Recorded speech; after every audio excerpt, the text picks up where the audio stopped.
getting answers from all across Northern California. This is the CBS 13 News at 10. Will you drink the water? No. We don't even let our dogs drink the water.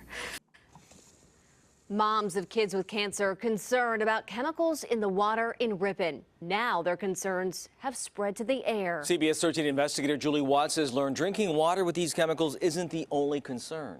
Yeah, according to the EPA, these chemicals are also linked to health problems when found in the soil and air at certain levels. And we've learned there's been no reported air testing for this chemical in Ripon in over a decade. Vapor intrusion is a source of exposure to TCE and related chemicals. And state health officials confirm when that chemical hits the air, it could create an odorless vapor linked to health concerns, including cancer. Primarily with kidney cancer, but also liver and a number of other cancers. The agency says living or working above contaminated soil or groundwater can put you at risk. And as we reported, tests confirm TCE is in the water in Ripon. Is that safe for folks to drink? It's within the state guidelines. The city recently shut down this well due to elevated levels of TCE-related chemicals. Still, they insist the water's safe, testing below the legal limits for drinking water. But we found inaccuracies in the city's water report and years they didn't test for the chemicals at all.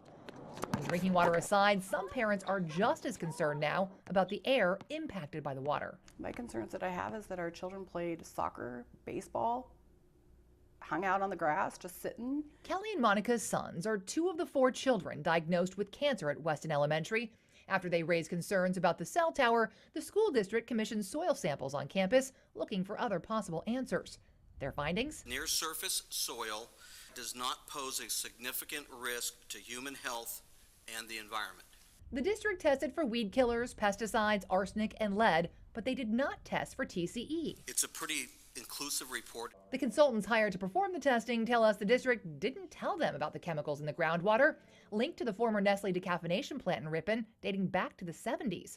An abatement order has required Nestle to test and report the chemicals in water since 2006, which incidentally appears was the last time anyone tested for TCE vapor in Ripon. Is landscape water safe that our kids are playing in?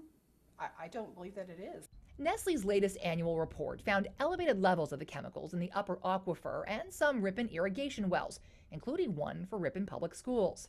Experts say outdoor vapor exposure is not generally a concern. Health concerns are linked to higher vapor levels that may accumulate indoors. We asked the district if it's ever tested for vapor at the school and why it didn't test the soil for TCE. The school district did not respond. So it's scary. The city of Ripon confirms it's never tested for TCE vapor anywhere in Ripon, and Nestle says the last time it tested near the plant was 2006. The levels found then were well below the safety standards at the time, but the EPA recently updated those levels due to new information about the health effect of the vapor on babies. Today, the levels found in 2006 would be above the current screening threshold. So I just got 2 more entries. Monica and Kelly are now compiling a growing list of cancer cases across Ripon, and like many, they're desperate for answers. We're looking for anything to prevent cancer and to save this community. Well, some good news for them tonight. We just got confirmation that the Water Board is going to require Nestle to perform new vapor testing in Ripon. They say it's unlikely there's been dangerous exposure, but they want to test out of an abundance of caution to ensure TCE vapor is not contributing to these cancers. Better to be safe than sorry. Julie, Absolutely. thanks.